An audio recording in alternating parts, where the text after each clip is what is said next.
नमो भगवते वासुदेवाय नमः। हरे कृष्णा। ओम नमः शिवाय। प्रिय भक्तों, आज बृहस्पतिवार के दिन सुनिए गुरुवार की यह पौराणिक कथा। जो भी भक्त इसे सच्चे मन से सुनता है और व्रत करता है, उसके जीवन में कभी भी धन की कमी नहीं होती।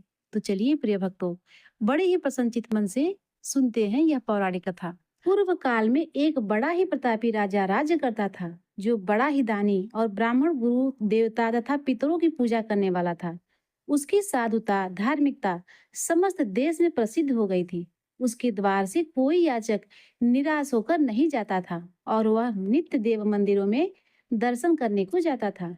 प्रत्येक गुरुवार को वह बृहस्पति भगवान का व्रत रख पीले वस्त्र, पीले फल फूल और नैवेद्य आदि से उनकी पूजा करता हुआ दीन दुखियों की सहायता में सर्वदा तल्लीन रहता था। परंतु वह जितना ही धार्मिक था, उसकी रानी उतनी ही अधार्मिक और बुद्धिहीन थी। उसे अपने राजा की यह सब बातें और धार्मिक दान पुण्य करना अच्छा नहीं लगता था। वह दिन रात अपने ऐशो आराम में लगी रहती और मन माने सब कार्य किया करती थी। दान पुण्य और देव दर्शन तथा दीन दुखियों की सहायता में उसका मन कदापि नहीं लगता था। वह बड़ी ही कृपण थी। वह धर्म कार्य से राजा को भी मना करती थी और कहती थी कि आप यह सब क्यों करते हैं। किंतु वह धार्मिक राजा नियम पूर्वक अपने सब कार्य किया करता था। इसका यह नतीजा था कि राजा की धर्मशीलता से उस रानी का भी कोई अनिष्ट नहीं होता था और सारी प्रजा सुख से अपने अपने घरों में निवास करती थी। एक दिन राजा जब वन में शिकार को चला गया और रानी अपनी दासियों सहित घर पर निवास करती थी, तब संयोगवश उसी दिन वहां एक साधु वेश धारण किए हुए बृहस्पति व राजा के द्वार पर भिक्षा मांगने को आ पहुंचे। उन्होंने राजद्वार पर आकर राजा की जय मनाई और भिक्षा की याचना की। राजा तो घर पे थे नहीं। रानी ने कहा, हे साधु महाराज जाइए, इस समय राजा यहाँ नहीं है जो भिक्षा और दान देते हैं, बिना उनके कौन देगा। साधु महाराज ने कहा, रानी जी आप तो विद्यमान है ही ना, मुझ भिक्षु को कुछ भी भिक्षा देने में आप भी समर्थ हैं। रानी ने कहा, महाराज मैं इस तरह के झंझटों में नहीं पड़ना चाहती। इस दान पुण्य से तो मैं बहुत घबरा गई हूँ। व्यर्थ एक पवारा खड़ा रहता है, फिर मुझे गृह कामों से ही अवकाश नहीं मिलता। यह सब काम राजा साहब ही करते हैं, उन्हीं के लिए योग्य है। परंतु मैं समझती हूँ कि इस धन से तो निर्धन रहना ही अच्छा है, क्योंकि यह सब बहुत सा बखेड़ा तो नहीं खड़ा होगा। क्या आप कोई ऐसा उपाय जानते हैं जिससे यह धन नष्ट हो जाए और मुझे शांति मिले और मैं चैन की सांस लूं?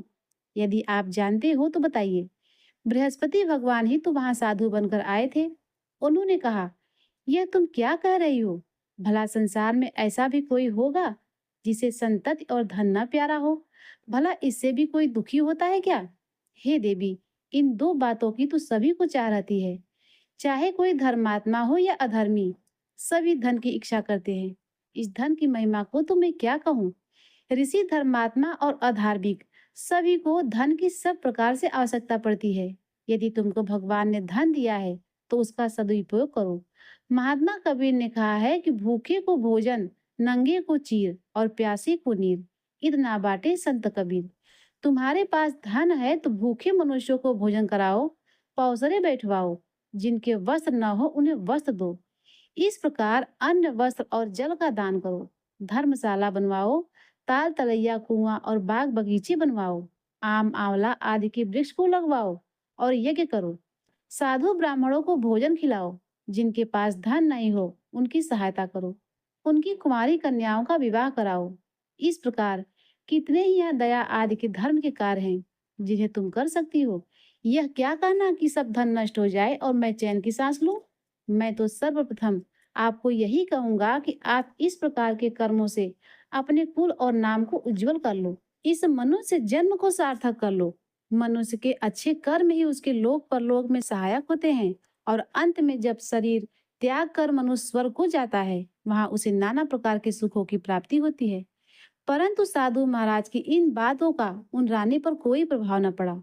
उसने कहा, नहीं महाराज, मुझे इतना धन नहीं चाहिए जिसे मैं इतना यत्न करके उठाऊं और रखूं तथा उसे फिर दान में डला लूं, अथवा आपने जो कहा है इतना पाखंड करूं। मुझे तो यूं ही समय नहीं मिलता और सारा समय इसी में नष्ट हो जाता है। महात्मा ने फिर कहा, हे देवी, बड़ी दुख की बात है जो तुम अपना ऐसा विचार प्रकट करती हो। अच्छा, यदि तुम्हारी यही इच्छा है तो सुनो। अब मैं तुम्हें जैसी युक्ति बतलाता हूँ वैसा ही करो। इससे तुम्हारी यह इच्छा पूर्ण हो जाएगी। बृहस्पति के दिन तुम अपने सब घरों को लिपवा दिया करो। स्नान करने से पहले अपने सिर के बालों को अच्छी तरह से धोकर तब स्नान किया करो। तुम्हारा राजा बृहस्पतिवार के दिन अपने बाल बनवाया करे और भोजन में मांस मदिरा का सेवन किया करे तथा धोबी को बुलाकर वस्त्रों को धुलने के लिए दिया करो। सात बृहस्पति को यदि तुम ऐसा कर सकोगी तो तुम्हारा यह धन नष्ट हो जाएगा। इसमें कुछ भी संशय नहीं है। यह कहकर वह महात्मा तो चले गए और रानी ने उस बात को अपने मन में रख लिया। उसने बृहस्पतिवार के दिन वैसा ही किया। फिर तो बृहस्पति देव उस पर कुपित हो गए और 3 बृहस्पतिवार पूरा होते होते उसका राजपाट आदि सब नष्ट हो गया। यहाँ तक कि रानी के घर में खाने तक का ठिकाना न रहा। उसके सुख चैन के दिन दूर हो गए। दोनों समय की कौन कहे, एक समय के खाने के लाले पड़ गए।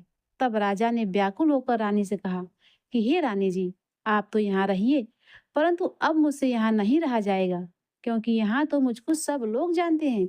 जिससे कोई उपाय से या कोई काम धंधा करके भी अपनी जीविका नहीं चला सकता। इसीलिए किसी दूसरे देश में जाऊंगा, जहाँ से मैं खाने पीने का कोई धंधा नौकरी करके अपने दिन व्यतीत करूंगा। कहा भी गया है, देश चोरी परदेश भिक्षा। दूर चले जाने पर मनुष्य का दुर्दिन दूर हो जाता है। यह कहकर राजा ने घर छोड़ दिया और दूर परदेश में चले गए। परंतु वहां से भी कुछ अच्छी बुद्धि न प्राप्त हुई तो वन में जाकर वह लकड़ियां काट कर शहर में लाकर बेचते और उससे जो कुछ मिल जाता उसी को ले वह किसी तरह अपना पेट पालन कर लेते। इधर रानी भी घर में पड़े पड़े उपवास करती, कपड़े लत्ते फटेहाल पड़ी रहती। किसी दिन इधर उधर से कुछ पा जाती तो खा लेती और नहीं तो केवल पानी पीकर सोई रहती और मारे भूख के करवट बदलकर रात काट लेती। इस प्रकार उसकी यह दशा हो गई कि कई दिनों तक उसे खाने को कुछ नहीं मिला और मारे भूख के दम घुटने लगा। तब उसने अपनी एक दासी को बुलाकर कहा, तुम हमारी पुरानी दासी हो। इस समय तुम हमारी इतनी सहायता करो कि हमारी बहन के यहाँ जाकर उससे हमारे दुख कहकर हमारे लिए सहायता में कुछ अन्न मांग लाओ। यदि वह कुछ सहायता कर देती है तो हमारे कुछ दिन खाने को हो जाता है और नहीं तो 10 5 सेर बेजड़ ही मांग लाना। दासी उसकी बहन के घर गई। जिस समय वह दासी उसकी बहन के पास पहुंची, उसी समय वह बृहस्पति का व्रत किए कथा सुनने को बैठी थी। उसने उस समय कहा, हे रानी, मैं आपकी बहन के पास से आई हूँ। आपकी बहन इस समय बड़े कष्ट में है।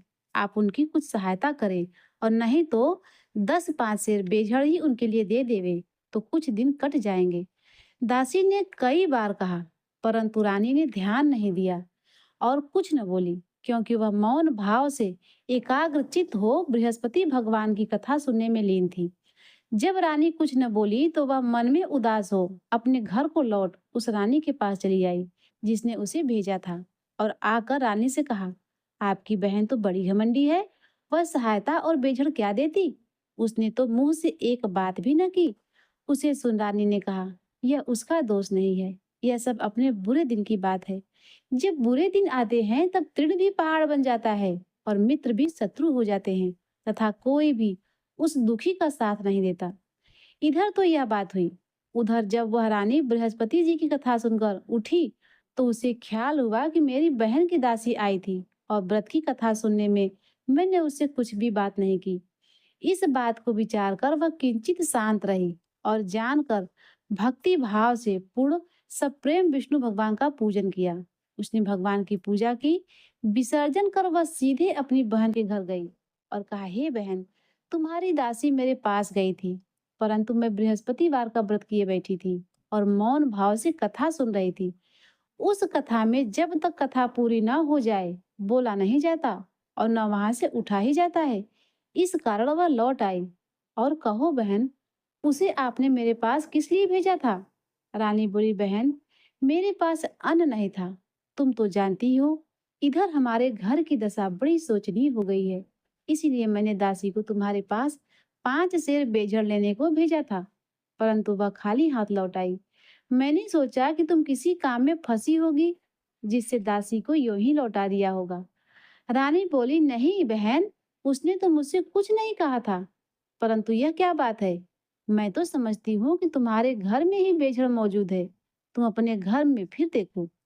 अपनी बहन के ऐसा कहने पर रानी ने जब घर के अंदर जाकर देखा, तो बेझड़ से भरा हुआ एक घड़ा मिला। अब तो वह रानी और बांदी बहुत खुश हुए। बांदी ने कहा, हे रानी जी, यूं तो भोजन के अभाव में हम लोग नित्य ही व्रत किया करते हैं। इसीलिए मेरी समझ में यह आता है कि यदि हम लोग इनसे यह व्रत विधि और कथा पूछ लें और किया भी करें तो इसमें कोई हानि नहीं है। रानी ने कहा, हाँ पूछ लें, इसमें कोई हानि नहीं है, अवश्य पूछ लिया जाए। रानी ने अपनी बहन के समीप बैठकर पूछा कि हे बहन, बृहस्पतिवार के व्रत का क्या विधान है और यह व्रत कैसे किया जाता है? उस धार्मिक रानी ने कहा, बहन, बृहस्पति भगवान की कथा में कोई विशेष झंझट नहीं करनी पड़ती। केवल चने की दाल और मुनक्का से विष्णु का केले की जड़ में पूजन करना चाहिए तथा वहां दीप दान भी करें, अर्थात दीपक जलाएं। उस दिन पीला भोजन करें और कहानी सुने। ऐसा करने से गुरु बृहस्पति प्रसन्न होते हैं। उनकी प्रसन्नता से अन्न, धन और पुत्र की प्राप्ति होती है तथा मनुष्य की सब कामनाएं पूर्ण हो जाती हैं। यह सुनकर उस रानी और दासी दोनों ने निश्चय किया कि बृहस्पतिवार का व्रत अवश्य करेंगे। जब 7 दिन के बाद बृहस्पतिवार का दिन आया तो उन दोनों ने व्रत किया। तब चना और गुड़ कहाँ मिले? इसके लिए उन्होंने गुड़साल में प्रवेश किया और वहां से जाकर चना और गुड़ बीनकर ले आई और उस चने की दाल बीनकर गुड़ सहित जाकर केले की जड़ में विष्णु भगवान की पूजा की। इस प्रकार उन्होंने व्रत कर लिया। परंतु पीला भोजन कहाँ से प्राप्त हो? बिचारी रानी और दासी दोनों ही बड़ी दुखी हुए। परंतु व्रत के प्रभाव से भगवान बृहस्पति तो बड़े ही प्रसन्न थे। इसीलिए थालों में पीला भोजन लिए भगवान स्वयं उपस्थित हुए और दासी को देकर बोले, यह तुम्हें और तुम्हारी रानी दोनों के लिए है। अब इसी को भोजन करना। दासी प्रसन्न हो वह भोजन रानी के पास ले गई और सब बातें कहकर भोजन दिया। बांदी और रानी दोनों ने बड़ी प्रसन्नता से भोजन किया। फिर तो वह हर बृहस्पति को व्रत रखती और देवगुरु बृहस्पति के लिए भगवान विष्णु की पूजा करती। इस पूजा से वह फिर से रानी हो गई। उसके घर में ज्यों की त्यों सारी संपदा भर गई और दासी भी बड़ी धनवान हो गई। परंतु ब्रह्मा के लेख और कर्म की रेखा को मिटाना बड़ा ही कठिन होता है। रानी फिर से आलसी हो गई। तब दासी ने कहा, देखो रानी, तुम पहले से भी इसी प्रकार आलस्य करती थी, जिससे सब कुछ नष्ट हो गया। बहुत परिश्रम के बाद तुम्हारे ये सुदिन लौटे हैं। अब फिर वही आलस्य न करो। दीन जनों को दान देकर सब पुण्य कर्म करो। भूखों को भोजन और प्यासों को पानी दो। पौसरे बैठवाओ। ब्राह्मणों को दान, मान, सम्मान और भोजन दो। रानी ने फिर खूब सुकर्म किया। उसका यश फैल गया। वह अपने पति राजा साहब के लिए चिंता में पड़ी कि राजा कैसे होंगे। उसने देवगुरु बृहस्पति से राजा से मिलने की प्रार्थना की। भगवान ने रात्रि में राजा को स्वप्न दिया। राजा प्रातःकाल होते ही अपने देश को चला। मार्ग में उसकी बृहस्पति से भेंट हो गई। उन्होंने राजा से अपना व्रत पूर्ण करने को कहा। व्रत में चने की दाल और गुड़ सहित केले के वृक्ष में भगवान विष्णु की पूजा करने को कहा। राजा ने कहा, मैं तो लकड़हारे का काम करता हूँ, इतना पैसे कहाँ पाऊंगा जो यह सब विधि विधान से करूंगा। और मुझे यह भी नहीं पता है कि बृहस्पतिवार के व्रत में कौन सी कथा पढ़नी चाहिए। तब साधु के वेश में आए बृहस्पति ने कहा, अगले बृहस्पतिवार को व्रत करके तुम देखो तो सही, तुम्हें रोज से 2 गुना धन मिलेगा। और रही बात व्रत कथा की, उसे मैं यह कहता हूँ, उसे ध्यान पूर्वक सुनो। पूर्व काल में एक बड़ा ही गरीब ब्राह्मण था। उसको कोई संतान न थी, कारण कि उसकी स्त्री बड़ी मलिन स्वभाव की थी।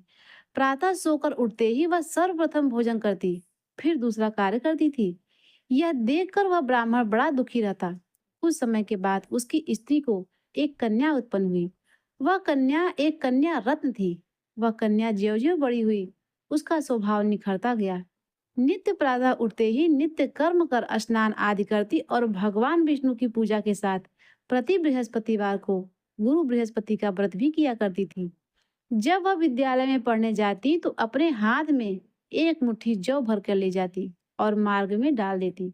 उसके सब जौ सोने के हो जाते और जब वह पढ़कर लौटती तो उन्हें बीन कर अपने घर ले आती। एक दिन वह बालिका जवों को सूप में रखकर फटकने लगी। तब उसके पिता ने कहा, बेटी, सोने की जवों को फटकने के लिए सोने का सूप भी तो होना चाहिए। उसके दूसरे बृहस्पतिवार का दिन पड़ता था। उसने नित्य की भांति गुरु बृहस्पतिवार का व्रत किया और एक मुट्ठी जौ ले जाकर मार्ग में छीट दिया तथा कहा कि हे गुरु, यदि मैं सच्चे मन से आपका व्रत करती हूँ तो उसके प्रताप से आप एक सोने का सूप भी दीजिए। जब वह कन्या पाठशाला से लौटकर जौ बटोरने लगी तो गुरु बृहस्पति की कृपा से उस दिन उसे सोने का सूप भी मिल गया। दूसरे दिन जब वह कन्या सोने के सूप में उन सोने की जवों को फटक रही थी तो उस शहर का राजकुमार उधर से आ निकला। वह उस कन्या को देखकर और उसके रूपशील एवं गुणों को देखकर उस पर मोहित हो गया और अपने घर पर आकर बीमारी का बहाना करके लेट गया। जब यह समाचार उसके पिता को मिला तब रानी ने आकर उससे उसकी बीमारी का कारण पूछा। तो राजकुमार ने बताया कि मुझे कोई रोग या कष्ट नहीं है। मैं केवल यही चाहता हूँ कि जो राजकन्या सोने की जवों को सोने के सूप में फटक रही थी उसी से मेरा विवाह हो जाए। राजा ने राजकुमार को समझा बुझाकर शांत किया और कहा कि मैं पता लगाकर उसी कन्या से तुम्हारा विवाह कर दूंगा। राजकुमार ने कन्या के घर का पता बताया। राजा का मंत्री उस ब्राह्मण के पास गया और सब समाचार कहा। ब्राह्मण ने सविधि अपनी कन्या राजकुमार को दे दी। कन्या के जाते ही ब्राह्मण पूर्व की तरह दरिद्र हो गया। अन्न वस्त्र से दुखी उसका एक एक दिन मुश्किल से व्यतीत होने लगा। एक दिन वह दुखी पिता अपनी कन्या से भेंट करने को गया। कन्या पिता की दीनता देखकर बोली कि हे पिताजी, आप मेरी माता जी को यहाँ लेवा लाइए। मैं उनको वह युक्ति बतलाऊंगी जिससे आपकी गरीबी सर्वदा के लिए दूर हो जाएगी। ब्राह्मण घर गया और अपनी पत्नी को कन्या के घर लिवाया। कन्या ने अपनी माता को समझाते हुए कहा, माता जी, आप नित्य प्रातः उठकर नित्य क्रिया से निवृत्त होकर स्नान आदि करके भगवान विष्णु की पूजा किया करें तो आपके घर की सारी दरिद्रता दूर हो जाएगी। परंतु उसने ध्यान नहीं दिया और पहले की भांति उठकर बच्चों का जूठन खा लेती थी। और वो यह सब देख सुनकर और देखकर पुत्री थी उसको बड़ा दुख हुआ। तो उसने जाकर अपनी माँ को काल कोठरी में बंद कर दिया और प्रातः निकालकर स्नान पूजा पाठ आदि कराया। इससे उस ब्राह्मणी की बुद्धि ठीक हो गई और वह बृहस्पतिवार का व्रत करने लगी। बृहस्पति भगवान के व्रत से वह ब्राह्मण धनवान और सुखी हो गया तथा मरने पर वे पति पत्नी स्वर्ग के सुख को प्राप्त हुए। उधर वह राजा जो लकड़हारे का कार्य करके अपनी जीविका चलाता था और साधु महात्मा के कथन से जब बृहस्पति का व्रत किया तो उसके लकड़ी के व्यापार में दूना चौगुना लाभ होने लगा। परंतु किसी एक दो बृहस्पतिवार का व्रत उसने नहीं किया तो गुरु बृहस्पति की नाराजगी से उसे बड़ा कष्ट हुआ। उस दिन उस नगर के राजा के यज्ञ किया जिससे उसने यह घोषणा कर दी कि कोई मनुष्य अपने घर भोजन न करे, ना कोई अग्नि जलावे। सभी मेरे घर पर आकर भोजन करें। जो इस आज्ञा का पालन नहीं करेगा उसे फांसी पर लटका दिया जाएगा। राज आज्ञा से सभी भोजन करने को गए। यही एक लकड़हारा कुछ देर से पहुंचा। इसीलिए राजा अपने घर लिवा गए और जब भोजन करा रहे थे तो रानी की दृष्टि बूटी पर पड़ी जिस पर वह लौ रखा हार टंगा हुआ था। वह न दिखा। रानी ने सोचा कि इसी मनुष्य ने हार चुरा लिया है। फिर उसी समय उसको जेल खाने में डाल दिया गया। जब राजा जेल खाने में गया तो विचार करने लगा कि यह तो न जाने मेरे किस जन्म का दुष्कर्म था जिससे मुझे यह दुख प्राप्त हुआ है। उसी समय बृहस्पति जी साधु के वेश में उसके समक्ष आए और कहा कि तुमने बृहस्पति जी का व्रत नहीं किया, इसी से तुमको यह दुख प्राप्त हुआ है। खैर, अब कल ही बृहस्पतिवार है। इसी जेल खाने के फाटक पर तुमको पड़ा हुआ 4 पैसा मिलेगा। उसी से तुम व्रत पूरा कर लेना। और उधर राजा को स्वप्न दिया कि हे राजा, तुमने जिस व्यक्ति को जेल खाने में भेजा था वह सर्वथा निर्दोष है और वह राजा है। उसको छोड़ दो। रानी का हार खूंटी पर है। यदि नहीं छोड़ोगे तो तुम्हारा राज्य नष्ट हो जाएगा। राजा ने स्वप्न देखकर सवेरे उठकर देखा तो हार खूंटी पर दिखाई दिया। उसे देखकर राजा ने प्रसन्न होकर लकड़हारे को बुलाकर क्षमा मांगी। तथा उसे राजा के योग्य सुंदर वस्त्र आभूषण देकर विदा कर दिया। राजा अपनी नगर को चला। जब वहां पहुंचा तो क्या देखता है कि अब तो यहाँ सब कुछ छाया हुआ है। चलते चलते वह घर पर आया। यहाँ रानी ने राजा के स्वागतार्थ पहले ही बांदी को द्वार पर भेज दिया था। बांदी बड़े स्वागत से राजा को महल लिया गई। राजा ने क्रुद्ध होकर पूछा कि यह धन और वैभव तुमको किस प्रकार मिला है। उसने कहा, यह सब गुरु बृहस्पति के व्रत की महिमा है। राजा ने कहा, बड़ी अच्छी बात है। अब मैं यह व्रत नियम पूर्वक करूंगा। और यहाँ तक कि सर्वदा राजा के दुपट्टे में चने की दाल बंधी रहती थी और दिन में 3 बार गुरु महाराज की कहानी कहता था। एक दिन वह राजा घोड़े पर सवार होकर अपनी बहन के घर उसे देखने चला। मार्ग में उसने देखा कि एक मुर्दे को लेकर कुछ लोग शमशान को जा रहे हैं। राजा ने कहा, अरे भाइयों, जरा ठहर जाओ और बृहस्पति भगवान की कथा तो सुन लो। उसे सुन वह सबों ने आश्चर्य हुआ, परंतु राजा ने कह सुनकर सबको रोक लिया और कहानी आरंभ की। जब कहानी आधी पहुंची तो मुर्दा हिलने लगा और कहानी जो ही समाप्त हुई वह राम राम कह के उठ खड़ा हुआ। राजा वहां से आगे बढ़ा तो एक किसान जो हल जोत रहा था। राजा ने उसे कहानी सुनानी चाहिए तो उसने कहा, वाह, मैं अपना हल चलाऊं कि तुम्हारी कहानी सुनो। राजा जो ही आगे बढ़ा कि उसके हल के बैलों में से एक बैल पछाड़ खाकर गिर पड़ा और उस किसान के पेट में भी भयंकर दर्द होने लगा। उसी समय उसकी माँ उसके लिए जलपान के लेकर रोटी और पानी आई थी। उसके पेट में दर्द होता पाया और जब पूछा तो बेटे ने सब बात कह सुनाई। बुढ़िया ने दौड़कर उस घुड़सवार राजा को बुलाया और कहा कि मैं आपकी कथा सुनूंगी, आप मेरे खेत पर चलकर कथा सुनाइए।